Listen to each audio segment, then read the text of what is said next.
You are welcome, by the way.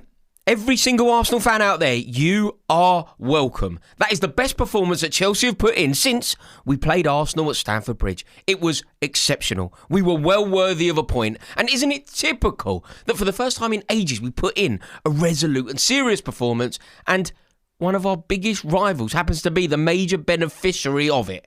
It's just so typically Chelsea. Chelsea turning it on today is the most in-keeping thing that you could do within the traditions of us. It's exactly what we do. But it's very important to acknowledge that we deserved it. Like this geezer, his manager, his subs were mustard. The way that he changed the game, Liam Delap had a real impact. I thought Santos was very good when he came on.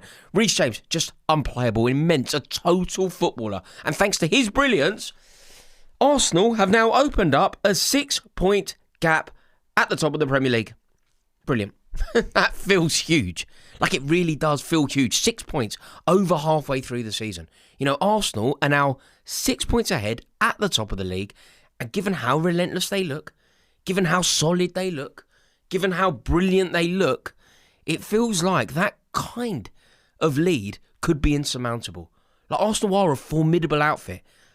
And I now wonder if, when we look back on who wins this league in May, whoever it is, like basically when this league is won in May, when we look back on the past few days that we've had, this could be the period where we say that it will be Arsenal. I mean, who could have predicted that this McFarlane geezer would be the guy to help Arsenal secure that 6-point lead?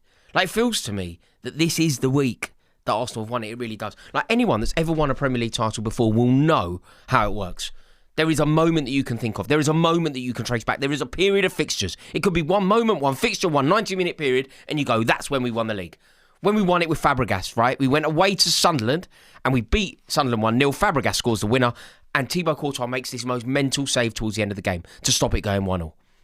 It was a Wednesday night. I was up there. I remember being in the away end, and Courtois tips it round. My mate looks at me from, he was sitting in the row in front. He turns around, he goes, season-defining moment. We win the league. And I think that what we have seen over the past, 5 days is a season-defining period. And off the back of it, we can conclude that Arsenal are going to win the league. Like, you get that small sequence of events. And when we get to May, it's going to be painful. But when we get to May and Martin Odegaard lifts the Premier League title aloft, I think they will trace that victory, that first Premier League title for 23 years. They will trace it back to the period of football that we've just seen. The last 4 or 5 days, the last 5 days is a microcosm for Arsenal season. It tells us everything. It tells us who they are. It tells us the personality of the team. It tells us what they're about. It tells us that they're the best team in the country because they faced a series of tests. And simultaneously, Manchester City faced a series of tests. Arsenal passed theirs, Manchester City failed theirs. Like the Christmas period, the Easter period, will always define a season. And if Arsenal are capable of extending a cushion that is insurmountable over Man City by the time they start steamrolling, it could all be totally insignificant. Just think about what Arsenal have done 5 days ago. 5 days ago, they put in that statement victory, a brilliant result, battering Aston Villa. And the way that they battered Villa, it wasn't only about the 3 points. It was about the statement that was made. The statement that was made to the wider Premier League.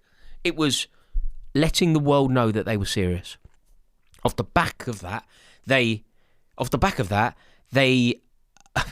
then go to Bournemouth and they win. So they've beaten the form team in Europe, which was Aston Villa at the time. They've beaten a manager that has given them a major headache over recent years. They've beaten a team that have beaten them recently, and yet somehow they overcome Villa. Then they go away to Bournemouth, and again, they find the answer. They didn't play particularly well. They were losing at one point, and it could have gone wrong. They made it an issue towards the end of the game. But what happens? Roy of the Rovers steps up.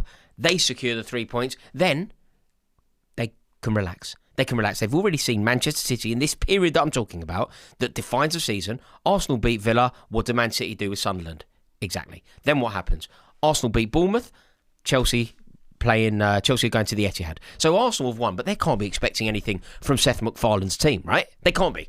So they're hoping, but they're at home. They've done their job. They went to Bournemouth, they won. Captain Fantastic brings home the 3 points. So now they can sit back, have a cigar, have a drop of Glenmorangie, and they're laughing. They are never, ever expecting Chelsea to do anything. And suddenly, Manchester City press a self-destruct button. For Arsenal, it was immense. For Manchester City, it told us who they are. they do not look like title winners. Like, on some level, it would have been a really good time to play Chelsea, but ultimately City weren't good enough. We deserved it. There is no doubt about it. We deserved it. After that second half, we deserved to get a point out of the game, and City deserved not to win the game. Like, Chelsea were full of it.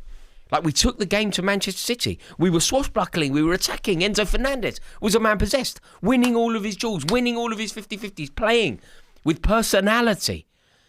Reece James, just unbelievable. The pass from Malagusto. The way that Liam Delap came on really ruffled some feathers. I thought Andre Santos, when he came on, was excellent. And that kind of tactical tweak and personnel shift from old Callum McFarlane, I thought he was very impressive. But isn't it typical Chelsea to put in that sort of a performance?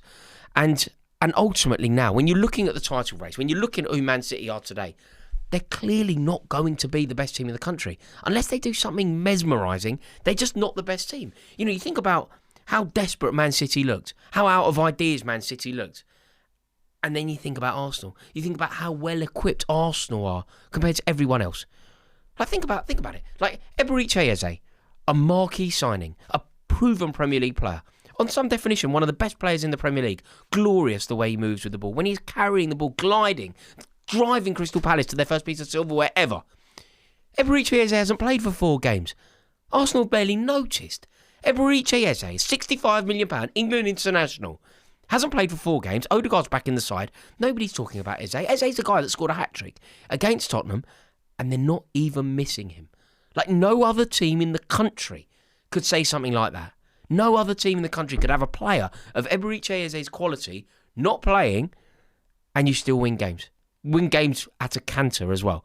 Like, when Man City were the best team in the country, I remember looking at their bench once, and I know this doesn't tell the full story, but I remember looking at their bench once, and it was like Aguero sitting next to Mahrez, and you're like, that's a good bench. You're looking at their bench today, and it's like, it's at Trafford, it's Rico Lewis, it's Kusanov, it's Ake, Doku, Heskey. It's not what it once was. And then there was a couple of guys I'd never even heard of.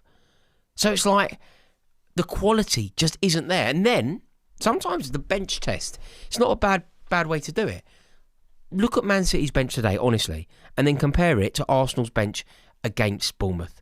Like, the players that were on that, it's like international footballers, European Cup winners. It's like Ben White, Kepa Arrizabalaga, Lewis Skelly, Norgard. It's Mikel Merino was on the bench. Eberechi Eze was on the bench. Trossard, Saka, Jesus. It's the depth. And they have built the best team in the league, and the league table is showing exactly that. And where Manchester City are always capable of stumbling. Look, they're capable of winning games. They're capable of going on runs.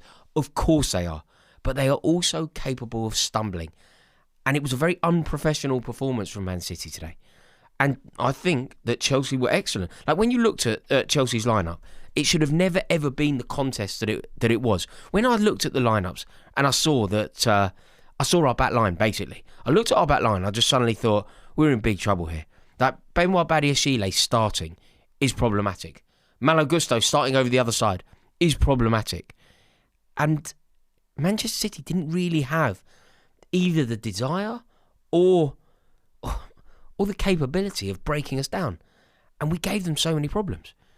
Like, if you're an Arsenal fan desperate for Arsenal to win the league, you watch that 90 minutes against Chelsea and you suddenly go, you watch that 90 minutes of Man City putting against us and you suddenly go, wow, there is a real vulnerability to this team.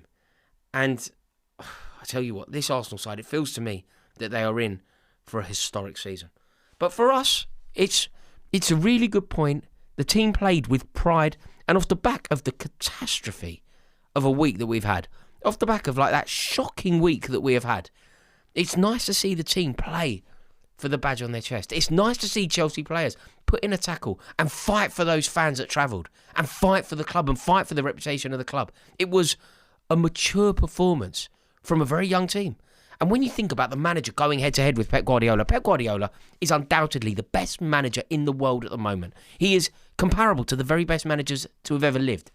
Never before in the history of the Premier League has there been a bigger mismatch. The greatest manager in the Premier League, arguably, versus a geezer that was with the under-21s and basically no one outside of Chelsea had ever heard of. How much credit we can give McFarlane, I don't even know. But what I can say is the Chelsea players played with desire, they played with heart, they played with tenacity, they played with spirit, they played with passion. And that's what we want to see. Liam Delap leaving an elbow in. Enzo Fernandez ready to have a fight with anyone. It was good. And most importantly, we have to remember, we went there without Moises Caicedo. You know, when I saw Rodri was back in the team, I was terrified. And we've gone there without Moises Caicedo in the team. And we've taken the game to them.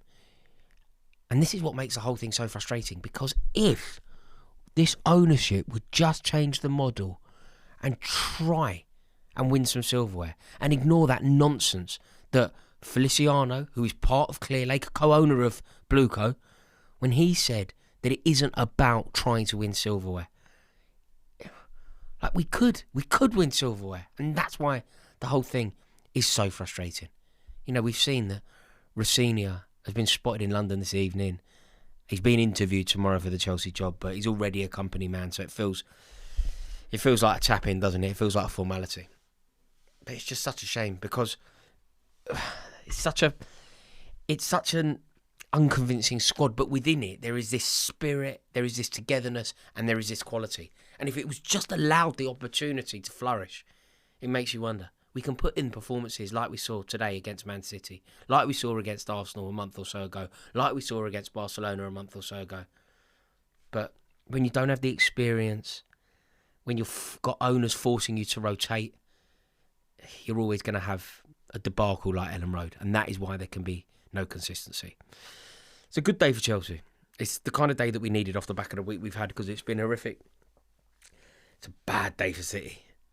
But the winners of the day, actually, are Arsenal. Which is terrible news. Thank you for watching this video. Let me know your thoughts in the comment section below. I hope that you've had a lovely day. And I wish you all well. Ta-da.